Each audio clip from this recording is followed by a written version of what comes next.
ইউসুফ শব্দের অর্থ কি? ইউসুফ দ্বারা কি বুঝাইছে? তিনি বলেন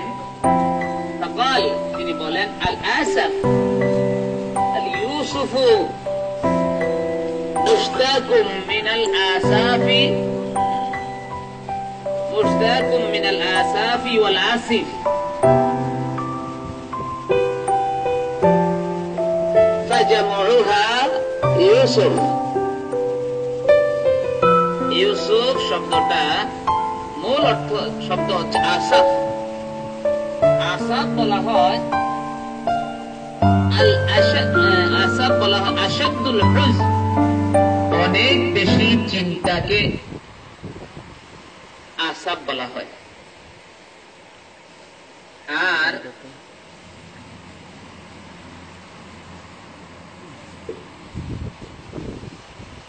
আর আল আসিফ সিন ইয়াফা, আসিফ শব্দের অর্থ হচ্ছে আল আব্দ। আসিফ শব্দের অর্থ হচ্ছে কি? আল আব্দ, মানে আল্লাহর বান্দা। ওয়াইজতিমাআন ফি ইউসুফ, এই দুইটাকে একসাথ কইরা করা হয় ইউসুফ। দুইটাকে একসাথ করলে কি বলা হয়? ইউসুফ। এর অর্থ হচ্ছে আল্লাহর খুব চিন্তিত বান্দা, আল্লাহর খুব চিন্তিত বান্দা। এই পুরা সূরাটা নাজিল হয়েছে মক্কা শরীফে। কোথায় নাজিল হয়েছে? মক্কা শরীফে। এই সূরাটা নাজিল হওয়ার প্রথম নম্বর কারণ হলো عن أبي سعيد بن أبي وقاص رضي الله تعالى عن سعد بن أبي وقاص عن سعد بن أبي وقاص رضي الله عنه قال لما أنزل الله تعالى القرآن على رسوله تلا عليهم زمانا فقالوا يا رسول الله لو حدثنا فأنزل الله عز وجل الله نزل أحسن الحديث فقالوا يا رسول الله لو قصصت علينا فأنزل الله تعالى ألف لام را تلك آيات الكتاب المبين نحن نقص عليك أحسن القصص سبحان الله। সাহাব আল্লাহর হাবিব পাকের কাছে যখন কোরআন কারীম যখন নাজিল হয়েছে, সাহাবারা বলে ইয়া রাসূলুল্লাহ আমাদেরকে কিছু ছোট ছোট বিষয় সম্পর্কে জানান, যে বিষয়গুলি শুনলে আমরা আমাদের অন্তরে প্রশান্তি পাই। তখন আল্লাহ তাআলা আয়াত নাজিল করলেন, আল্লাহু নাযালা আহসান নাযালা আহসান, আল্লাহ তাআলা তোমাদের জন্য যা নাজিল করেছে আহসানাল হাদিস। আহসান মানে কি? আহসানাল হাদিস। আল্লাহ তোমাদেরকে কোরআনে কারিমে যা নাজিল করেছে তা মোটামুটি অনেক অনেক উত্তম উপদেশ বিষয়গুলি আল্লাহ তোমাদেরকে নাজিল করেছে। এইভাবে কোরআন নাজিল হলো, নবী আমার তেলাওয়াত করলেন। একদা সাহাবারা বলে ইয়া রাসূলুল্লাহ লাউ হাদাসনা, যদি আমাদেরকে আল কাসাস ভালো যদি কোনো কিসসা শুনাইতেন, মনে চায় কিছু কিসসা শুনতে। সাথে সাথে আল্লাহ নাজিল করলেন নাহনু নাকুসু আলাইকা আহসানাল কাসাস। আপনি সাহাবীদেরকে জানায়া দেন আমি এত সুন্দর এক কিসসা শোনাবো যে কিসসার কোনো তুলনা। এখন আসেন, এখানে একটা প্রশ্ন আসে। আমরা জানি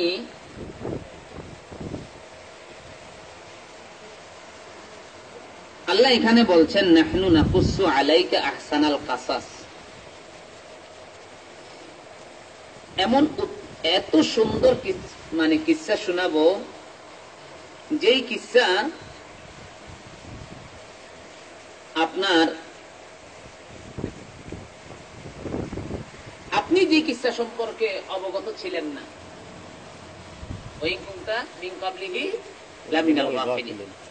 এখন এখানে প্রশ্ন করতে পারেন আয় নুবাইয়িনু লাকা আহসানু মা ইয়াকুসু মিন আম্বিয়া, ওয়াল আহাদিস, আমি এমন কিচ্ছা শোনাবো যেই ব্যাপারে আম্বিয়া আলাইহিস সালামের কিচ্ছা, অন্য কোন প্রেম প্রীতি বা কিছুর ঘটনা নয়, বা অনেক কাফের মুশরিকেরও ঘটনা, খোদ একজন আম্বিয়া।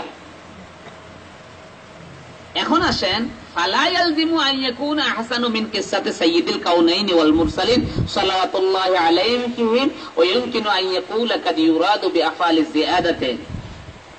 এখানে উত্তম কিসসা সম্পর্কে, এই উত্তম কাহিনী বলেছে এই কারণে, এই কাহিনীর ভিতরে অনেক বিষয় আছে, সূক্ষ্ম কথা আছে, হিকমত আছে, কিভাবে রাষ্ট্র চালাইতে হবে, কিভাবে আগের বাদশারা কি করেছে, মহিলাদের ধোঁকাবাজি আছে, কেমনে সবর করতে হইব, এই সব বিষয় নিয়ে আলোচনা করা হয়েছে বিধায় এটাকে উত্তম কিসসা বলা হয়।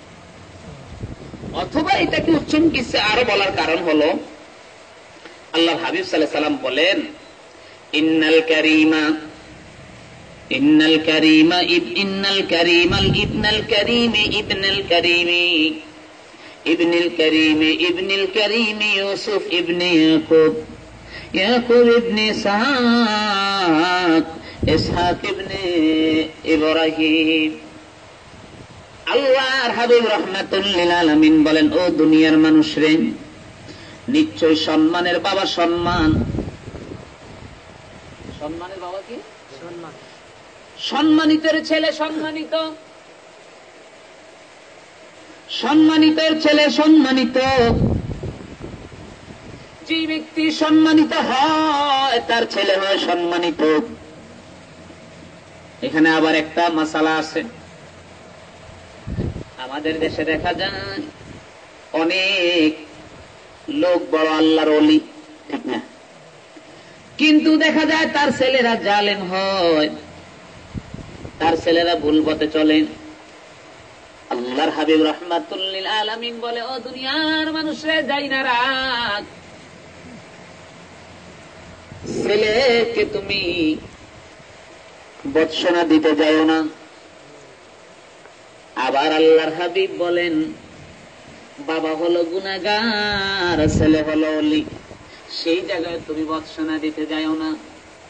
যেমন আবু জাহেলের ছেলের নাম হলো ইকরিমা। কি?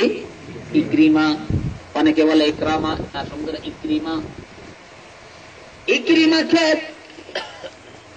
সাহাবীরা দেখলে বলতো, ওই যে উম্মতে মুহাম্মদীর ফেরাউনের ছেলে এসেছে। আল্লাহর হাবিবের কথাই কানে গেলেন, নবী আমার মিম্বারে দাঁড়িয়ে গেলেন, এমন ভাবে তিরস্কার করলেন, খবরদার খবরদার, তোমরা যদি আমর ইবনে হিশামের কারণে ইকরিমাকে কিছু বলো, খবরদার, তাইলে তোমরা আমি মুহাম্মদের বংশের উপরে, কুরাইশের উপরে, আমি মুহাম্মদের উপরে তোমরা ইফতারা দিলা। সাহাবারা ভয় পেয়ে গেল। এরপরে আমার নবী নিষেধ করে, খবরদার, তোমরা কোনো বাবার কারণে ছেলেকে তোমরা বলতে যাইবা না। আর বাবা যদি ওলি আল্লাহ হয়, ছেলে যদি ভুল করে, তাইলে ওই ভুল গোপনে শুধরাইয়া দিতে হয়, এটাও সমালোচনা করা যায় না। কারণ আমার আল্লাহ কোরআনে বলেন, ওয়াকানা আবুহুমা সালিহা। হযরত খিজির আলাইহিস সালাতু ওয়াস সালাম কে প্রশ্ন করে, ও খিজির আলাইহিস সালাম, আপনি এই দুইটা ইয়াতিমাইনে গোলামাইনে ফিল মাদিনাতে, এই শহরের ভিতরে দুইটা গোলাম এতিম ছেলে, তাদের কাছে আমি খিদার জন্য আমরা কিছু খানা চেয়েছি, মেহমানদারি করার জন্য বলেছি, মেহমানদারি করার জন্য বলেছি, কিন্তু আমাদেরকে মেহমানদারি করলো না, অপমান কইরা বের করে দিল। আর আপনি বলেন, এখন অপমান গর্দানা খাওয়ার পরও বলেন, আসো আমরা দুইজনে দইরা এই এতিম ছেলেদের দেওয়ালটা গাইড হয়ে গেছে, ঠিক কইরা দে। হযরত ইবনে আব্বাস বলে, ও দুনিয়ার মানুষরা, যাই না রাখ। হযরত খিজির আলাইহিস সালাতু ওয়াস সালাম মুসা নবীর দিয়ায় দেওয়ালটা ঠিক করার কারণ, এইখানে কানা তাহাতাহা কানজুন, তার নিচে একটা গুপ্তধন ছিল। এর দুনিয়ার মানুষে যাই না রাখে রে, গুপ্তধন বলতে কোন অন্য কোন গুপ্তধন ছিল না, গুপ্তধন ছিল ওই গুপ্তধনের ভিতরে একটা লেখা ছিল, লেখাটার নাম ছিল লা ইলাহা ইল্লাল্লাহ মুহাম্মাদুর রাসূলুল্লাহ সাল্লাল্লাহু। এই কারণে ও দুনিয়ার মানুষ রে, মুহাম্মাদুর রাসূলুল্লাহ সাল্লাল্লাহু আলাইহি ওয়াসাল্লাম এই শব্দটা লেখার কারণে আমার আল্লাহ জলিলুল কাদার পয়গম্বর দিয়া পিঠ দিয়া ধাক্কা দিয়া ওয়াজিব করাইছে। তাইলে মুহাম্মাদুর রাসূলুল্লাহর যে কত মর্যাদা, সুবহানাল্লাহ। আমার বাবারা, হযরত খিজির আলাইহিস সালামকে বাসনা করে, খিজিরাও কেন ঠিক করবো, কানা আবুহুমা সালেহা, এই দুইজনের বাবা ছিল নেককার।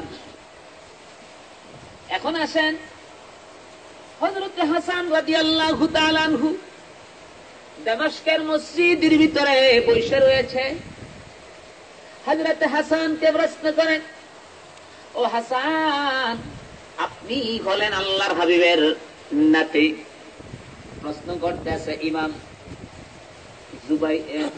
চুকিয়া, ইমাম জাকওয়ান ইবনে ফারাবা, মানে সে মুতাজিলা একজন ইমাম, মানে যিনি হযরত আলী রাদিয়াল্লাহু তাআলা আনহুকে কাফের ফতোয়া দিয়েছে, নাউজুবিল্লাহ। ইমাম হাসানকে বলেন, ও হাসান, আপনি বলেন, আপনার কাছে একটা জিনিস জানতে চাই। আপনি বলেন, আপনার কাছে একটা জিনিস জানতে চাই। আপনারা বলে থাকেন আপনার বাবা নাকি শ্রেষ্ঠ আলেম ছিল, আর যত এলেম আছে সব আপনার আহলে বাইতের ভিতরে এলেম আছে। আমি আপনাকে জিজ্ঞাসা করতে চাই, কানা আবুহুমা সালেহা, আপনি নাকি বড় একজন মুফাসসির কোরআনের। আমি আপনাকে জিজ্ঞাসা করতে চাই, তার এই দুই ছেলের বাবা ছিল নেককার, আসলে কি বাবা ছিল না কত নম্বর বাবা ছিল, দাদা মানে পরদাদা? হযরত হাসান বলে, ও ফারা ইবনু ফারা, জাকওয়ান ইবনু ফারা, তোমাকে বলি, তার সপ্তম দাদা অথবা নবম দাদা ছিল আল্লাহর ওলি। এটা বলেন হাসান রাদিয়াল্লাহু তাআলার চোখের ভিতরে পানি টলমল করতে আছে।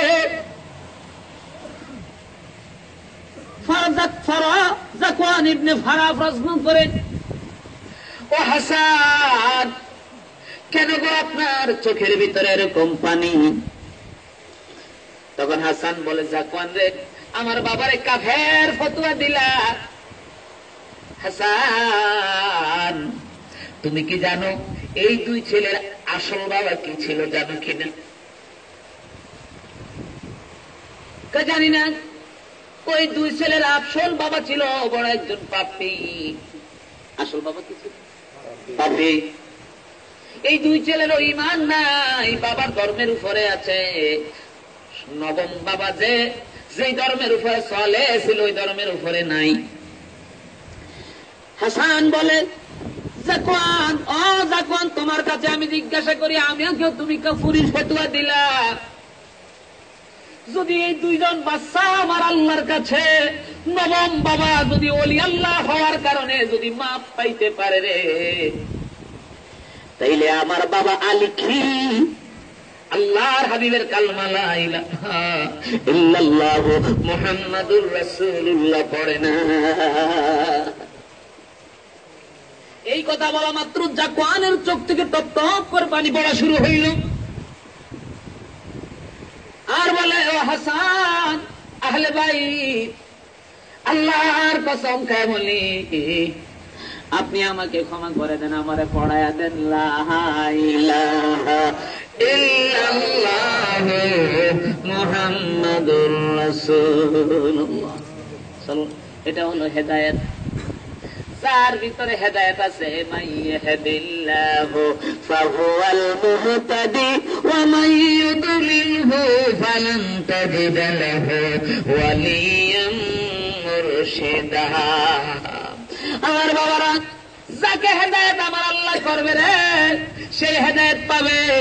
যারে হেদায়েত করবে না, আমার আল্লাহ বলে আমার ওলির সে মুর্শিদ হিসাবে পাবে না। ছোট্ট একটা ঘটনা বলি রে বাবা, আজ থেকে 50 বছরের আগের ঘটনা। আহিয়া উলুমুদ্দিনের একটা সরা সৌদি গভর্নমেন্ট চাপাইছে। ওনার নাম ছিল আল্লামা ইমাম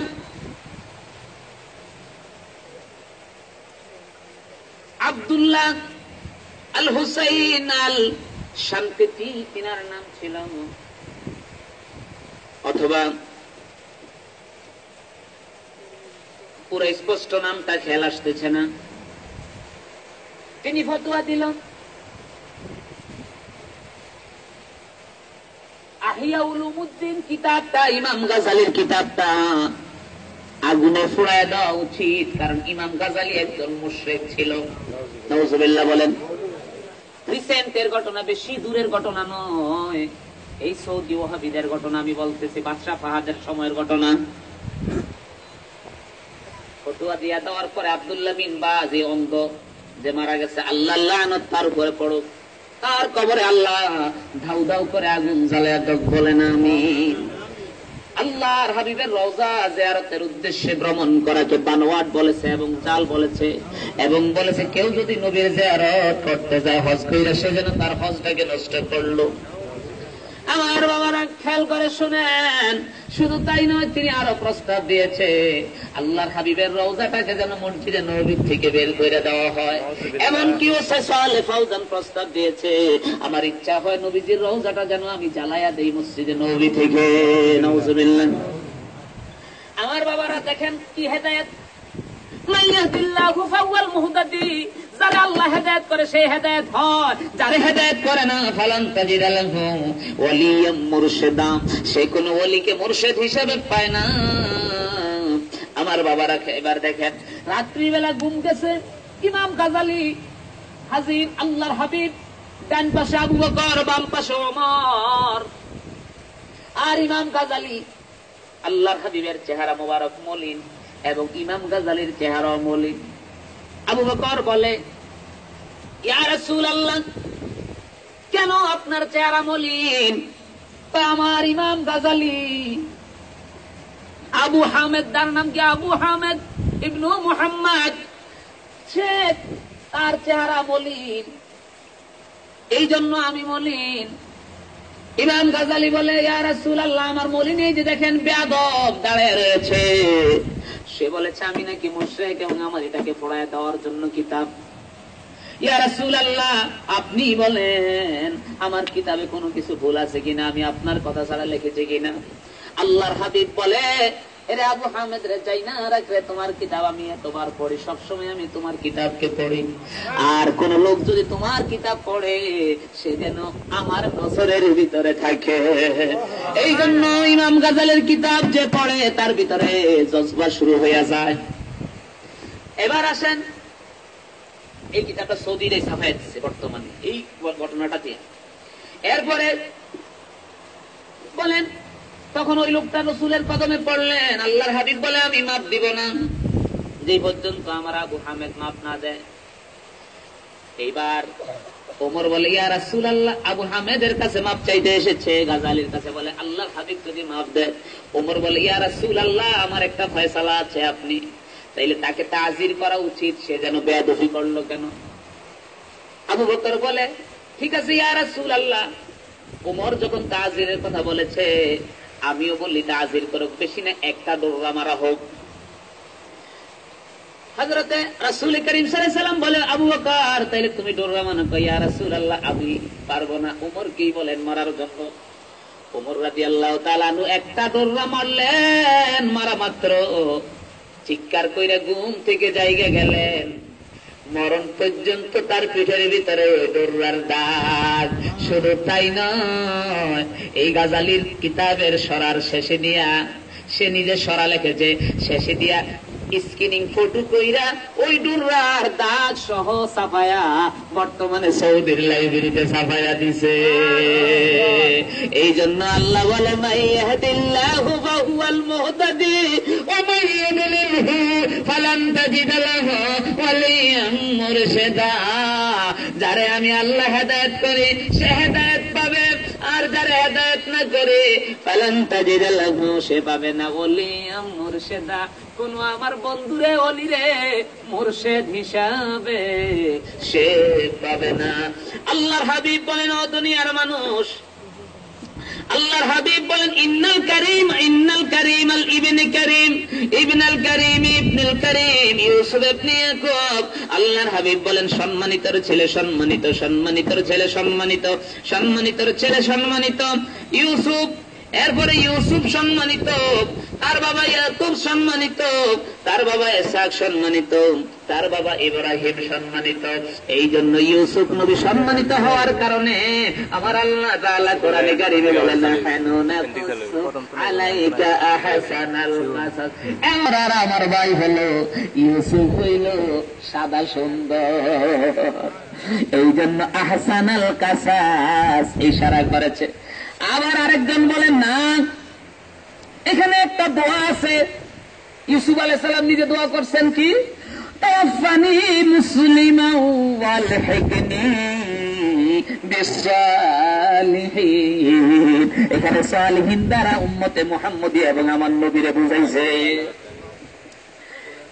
ইউসুফ নবী দোয়া করে, আল্লাহ আমারে মুসলমান বানায়, আমারও মানে নবীর উম্মত বানায়, ওয়ালহিকনি বিসসালিহিন, এবং নবীর উম্মতেরা নবী সহজেই জান্নাতে থাকে।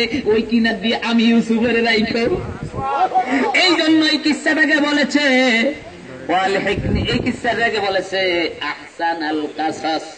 সুবহানাল্লাহ বলেন। এবার আসেন আমার ভাইয়েরা, আমরা মূল আলোচনার দিকে যাই।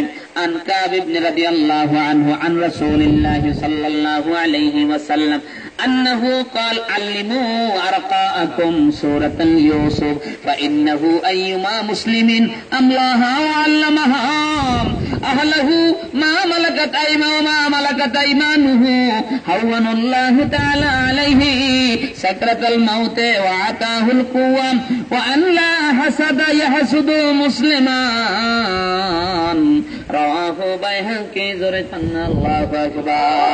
আল্লাহর হাবিব প্রথমে বলে আল্লিমু, তোমরা শিক্ষা দাও, আর কাকুম, তোমাদের আত্মীয় স্বজন যারা, ভাই ব্রাদার, স্ত্রী পুত্র, দাস দাসী যারা আছে তাদেরকে তোমরা শিক্ষা দাও। শিক্ষাটা দেওয়ার জন্য কি শিক্ষা দিতেন? সূরা ইউসুফ শিক্ষা দাও। কেন সূরা ইউসুফ শিক্ষা দিবে? সূরা ইউসুফ এই কারণে শিক্ষা দিবে, নিশ্চয়ই কোন মুসলমান কেউ যদি সূরা ইউসুফ নিজে লেখে, অথবা কাউকে তার ফ্যামিলির কাউকে যদি শিক্ষা দেয়, অথবা তার দাস দাসীকে যদি শিক্ষা দেয়, তাইলে হাওয়ানাল্লাহু আলাইহি সাকরাতাল মাউত, আল্লাহ তাআলা মৃত্যুর যন্ত্রণা তার জন্য আল্লাহ সহজ কইরা দিবে। এরপরে শুধু তাই নয়, ওয়াতাহুল কুওয়াত, তাকে ফ্যামিলি চালানোর জন্য, সমাজ চালানোর জন্য, রাষ্ট্র চালানোর জন্য আল্লাহ তাকে শক্তি দিবে। ও আল্লাহ ইয়াহসুদু মুসলিমান, এবং কোন মুসলমান তাকে তার নিয়ে আর হিংসা করবে না। তার কারণ ইউসুফের বাইরে ইউসুফের নিয়ে হিংসা করত, এই সূরার কারণে আর কেউ হিংসা করবে না। ইউসুফের ডাস্টবিনের ভিতরে হালাইয়া দিছে। ভাইয়েরা, আল্লাহ তারে রাজা, পুরা মিশরের ফেরাউন বানাইয়া দিচ্ছে। সুবহানাল্লাহ বল। এই জন্য এখানে লিখেছে, কেউ যদি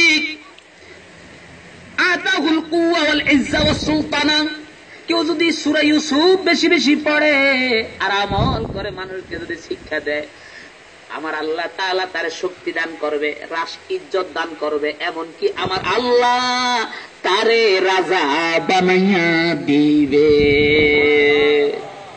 শুধু তাই নয়, এখানে আরো বলেছে, কোন দেশের রাজা যদি সূরা ইউসুফ পড়ে, লা ইয়াহসুদু আবাদান, তার প্রজারা তারে নিয়ে আর হিংসা করবে না।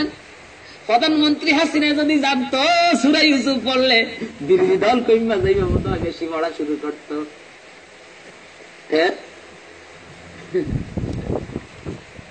আল্লাহর হাবিব বলেন সূরা ইউসুফ যে পড়ে মুসলমানেরা তোমাদেরকে কে আর হিংসা করবে না। আল্লাহর হাবিব আরো বলেন কেউ যদি সূরা নূহ পড়ে, কোন সূরা? সূরা নূহ যদি পড়ে তাইলে কি হবে বাবা শুইনা রাখো, সূরা নূহ পড়লে আমার আল্লাহ তাকে আর মানসিক রোগী বানাইবে না। সুবহানাল্লাহ বলেন। এরপরে বলেন আন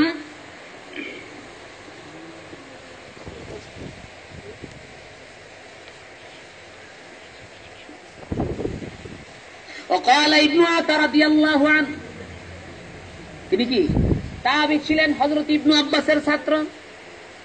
তিনি বলতে আছেন قال ابن عطا رضي الله تعالى عنه, ইবনে আতা রাদিয়াল্লাহু তাআলা আনহু তিনি বলতে আছেন, ইবনে আতা বলতে আছেন লা ইয়াসমাউ সূরাতাল ইয়াসুফুল মাহজুন ইল্লা ইস্তারাহা। দুনিয়ার মানুষের বাইনা রাখ, কোন যদি ব্যক্তি টেনশন করতে করতে পাগলের মতো হইয়া যায়, চিন্তায় অস্থির হইয়া যায়, হায়রে আর কেমনে বাঁচবো, কেমনে খাইব, কেমনে কদম দিব, এমন চিন্তা যদি হয়, সে যদি সূরা ইউসুফটা যদি একটু কানের ভিতরে যায় শুনে, আল্লাহর কসম তার থেকে টেনশন দূর হইয়া সে খুশি হইয়া যাবে। আল্লাহ তার টেনশন দূর কইরা দেবে। এবার আসেন এই সূরা ইউসুফ কেন নাজিল হইল? একটা হাদিস বললাম না, আর একটা হাদিস বলি, তারপরে আমার আলোচনা শুরু হয়ে গেল। সূরা ইউসুফ নাজিল হয়েছে, হ্যাঁ এখানে প্লেট দিয়ে বেকের তারপর খাওয়া দাও। সূরা ইউসুফ কি কারণে নাজিল হইল? সূরা ইউসুফ নাজিল হওয়ার কারণটা হলো عن ابن عباس رضي الله تعالى عنه قال أن يهوديا سألوا رسول الله صلى الله عليه وسلم سألوا رسول الله صلى الله عليه وسلم لماذا انتقل على يعقوب من الشام إلى المصر وعن قصة يوسف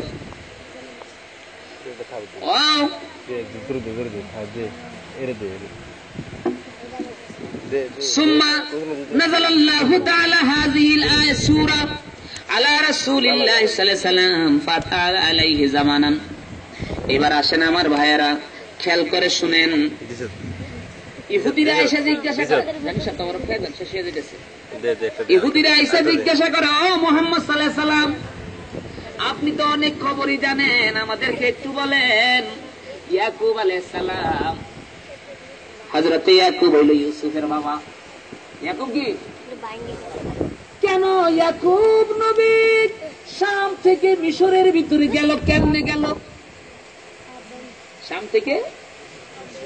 এবং ইয়াকুব নবী কেন মাদায়ান থেকে কানানে আসলো? এবং ইউসুফ নবীর ঘটনাটা কি আমাদেরকে বলেন। আল্লাহর হাবিবকে আমার আল্লাহ বলে, বন্ধুরে ঘটনাটা আমি আপনি বলা দরকার নাই, কারণ তারা ঘটনাটা জানে ইব্রানি ভাষায়। কোন ভাষায়? তারা ইব্রানি ভাষায় ঘটনাটা জানে। আমি তাদেরকে একটা তাক খাওয়াবো, কারণ ইহুদিরা ইব্রানি ভাষায় পণ্ডিত, আর ইহুদির বাচ্চারা ইব্রানি ভাষায় ঘটনা যায় না। তারা কি করে মুসলমানদেরকে, আর এই মুশরিক মক্কার যারা কাফের মুশরিকরা আছে তাদেরকে ইব্রানি ভাষারে ট্রান্সলেট করে, আরবিতে ট্রান্সলেট করে নিজের বুঝমতো নিজেরা বুঝায়। কাজেই হাবিব রে আপনার বলা দরকার নাই, আমি আল্লাহ নিজে বলবো। কেমনে বলবো?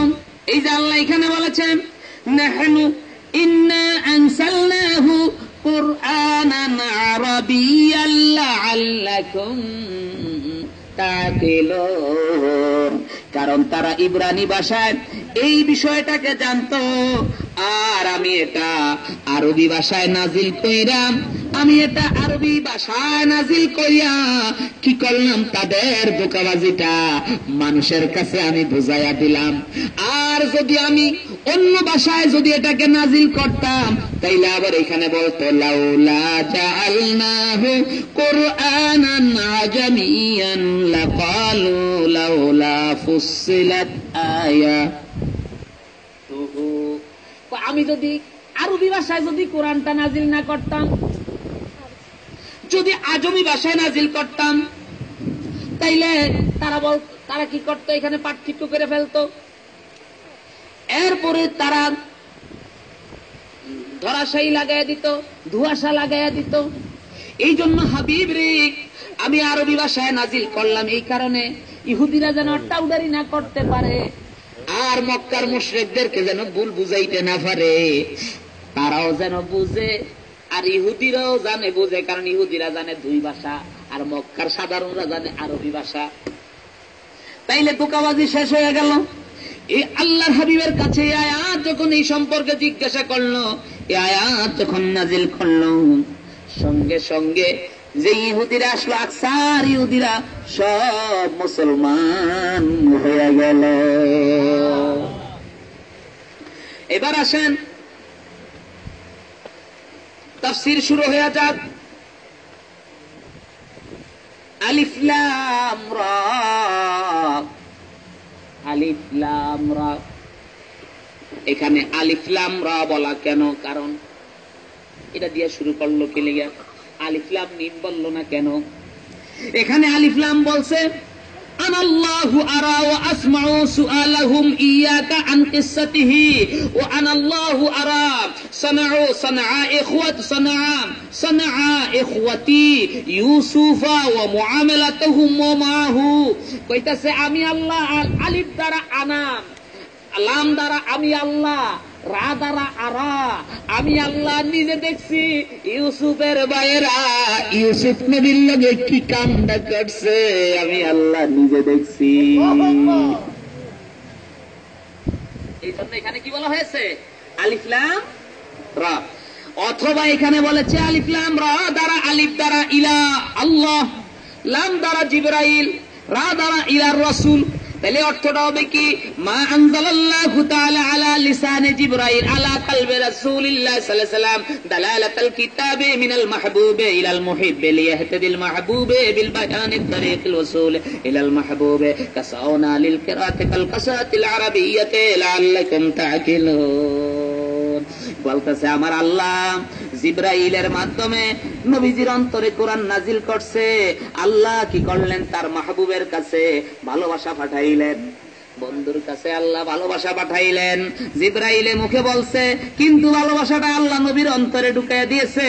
জিবরাইল মুখে মুখে পড়ছে, আর নবীর অন্তরে শুধু খালি এটার আসরের ভালোবাসা ঢুকছে। আর এই ভালোবাসাটা আবার আল্লাহর নবী কি করলেন? সমস্ত উম্মতের ভিতরে ঢুকাইয়া দিচ্ছে। উম্মতের অন্তরে এই সূরা নাজিল হওয়ার সাথে সাথে আল্লাহ কি বুঝাইতে চাইছে সাহাবারা সব বুঝা গেছে।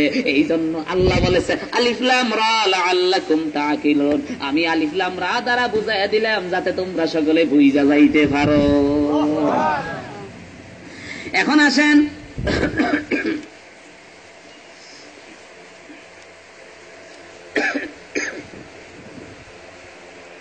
ক্বালা বাদুহুম, কেউ কেউ বলেন হাযিহিল হুরুফু মিনাল মুতাশাবিহাতিল কুরআন আল মুকাত্তা লা ইয়ালামু মানিহা ইল্লাল্লাহ السلوك إلى الطريق الأسلام وتسلية للأمر إلى أهله وليس بعبد من كرم الله تعالى أن يفيد معنيها على قلوب الكمل لكن إنما يرمزون بها ويشيرون بغير التصريف.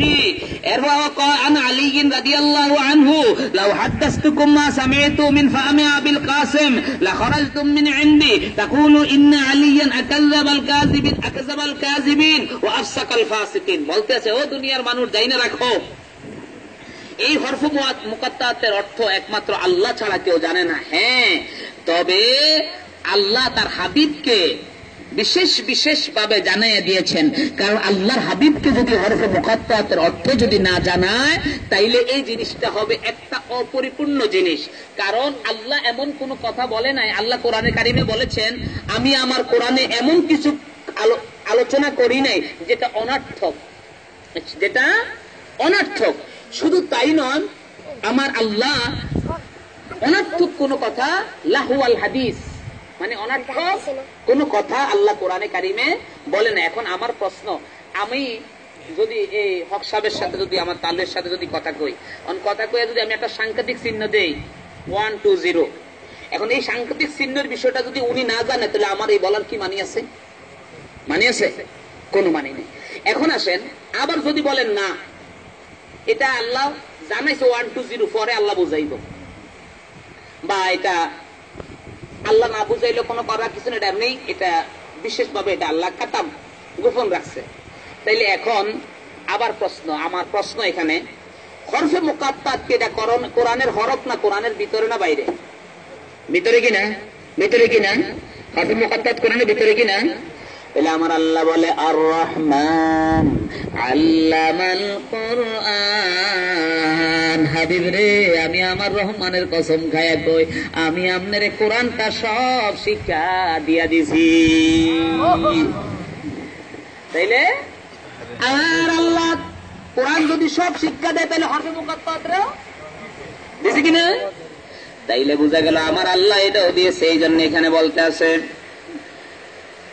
سألني ربك فلم استطيع أن أجيبه فوضع بين يديه فوضع يداه بين كتفي بلا كيف ولا تحديد فوجدت بردها فأورثني العلوم الأولين والآخرين وعلمني علوم الشتى فعلم أخذ علي كتمناه وعلم أنه لا يقدر على حمله غيره وعلم خيرني فيه وعلم أمرني بتبليغه إلى العام والخاص من أمة رواه الترمذي। মজার একটা হাদিস দেখছেন, টাউডাররা কয় কি আর আমার নবী তিরমিজি সহিহ হাদিস কি কইতে আছে দেখছেন? আল্লাহর হাবিব বলে, তোমরা আমার প্রভুর ব্যাপারে আমাকে জিজ্ঞাসা করতেছ, আপনি যে নবী মেরাজে গেছেন, আল্লাহর নবী কি মুআমালা হইছে কি দেখছেন? সুবহানাল্লাহ কন্না।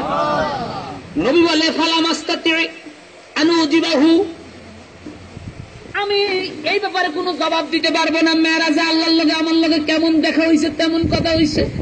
তবে আমি একটা কথা আমি জানি, ফাওয়াদা ইয়াদাহু বাইনা কাতফাই, আমার আল্লাহ তাআলা আমার দুই কাঁধের মাঝখানে হাত রাইখা দিছে। আল্লাহর কুদরতি হাত রাখছে, রাইকে আবার কয় বেলা তাকফিবিন ওয়ালা তাহদিদিন। এই যে হাতটা যে কেমন, এটাও আমি কইতে পারি না।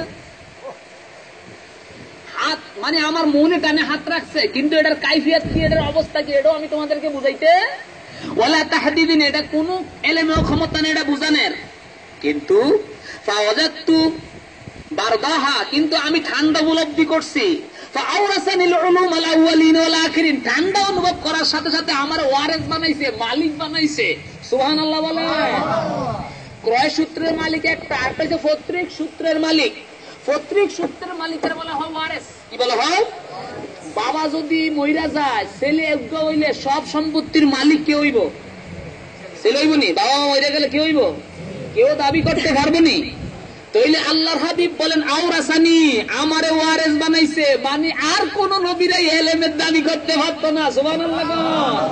আল্লাহর এলেমের ওয়ারেস আমি নবীরে বানাইছে, কেউ দাবি করতে পারতো না। উলুমাল আউয়ালিন ওয়াল আখিরিন, মানে ইবতিদা ইনতিহা, মানে ফার্স্ট টু লাস্ট আমি নবী একজন। সুবহানাল্লাহ বলেন। এই জন্য আল্লাহ কো আল্লামাকা মা লাম তাকুন তাআলাম ওয়া কানা ফাদলুল্লাহি আযীমা। হাবিব রে, আমি আমনেরে এমন জিনিস জানাইয়া দিছি যেটা আপনি জানতেন না, আর এই জানানটা হইল আমি আল্লাহর পক্ষ থেকে মহা নেয়ামত। এরে ফকির নির্ভুজ জানিয়া রাখ, আমি যদি একটা ফেলেন দিককে যদি সুবহানাল্লাহ কই, আর আমি যদি একটা মহাসাগর দিককে যদি সাগর দিককে যদি মহাসাগর কই, আর আল্লাহ যদি মহাসাগর কয়, বলেন দুই মহাসাগর কি এক হইব? কোন আল্লাহ সুবহানাল্লাহ কইছে, আমিও সুবহানাল্লাহ কইলাম, তখন আমগো সুবহানাল্লাহ আল্লাহ সুবহানাল্লাহ কইব? আমগো সুবহানাল্লাহ হইছে আকাশের ফেলেন শেষ, আর আল্লাহ সুবহানাল্লাহ হইছে কি নবীর মেরাজ। দুই সুবহানাল্লাহ কি এক? আমি যদি কই মহাসাগর, প্রশান্ত মহাসাগর, আল্লাহ যদি আবার আরেকটা মহাসাগর কয়, এটা কি প্রশান্তের লগে মিলবো? তাইলে আল্লাহ কইছে মহাসাগর, এই মহাসাগর আল্লাহর হিসাবে আল্লাহ মহাসাগর কইছে। আল্লাহর মতো আল্লাহ যদি কোন জিনিসের মহাসাগর কয়, মহা কয়, এইটারে কি আর কোন নবীরও কোন গুন্ডিতে আনতে পারবো নি? এই জন্য আমার নবীর এলেমের সাথে কোন নবীর এলেমের তুলনা নাই। কোন নবীর এলেমের গুন্ডি আর আমার নবীর লগে কোনো কিছু করতে পারবে না। এটা আবার শুরু করো। যাই হোক, আজকে এই পর্যন্ত থাকুক। হ্যাঁ, সাদাকাল্লাহু। আলিফ লাম রা তাফসীর শুরু হইলে হাদিস থেকে ইনশাআল্লাহ কালকে আসলে ঈমান। ইয়া রাসূল ইয়া হাবিব সালাম আলাইকা সালাম ইয়া রাসূলুল্লাহ বেয়াসুকে आस तुही जागते सोते पास तुही कुरान के तफसीर मदीना हदीस के तशरीह मदीना इल्म के मालिक मदीना सलावतुल्लाह अलैका या नबी सलाम अलैका या रसूल सलाम अलैका या हबीब सलाम अलैका जमाले हसनत जमीउ खसालिही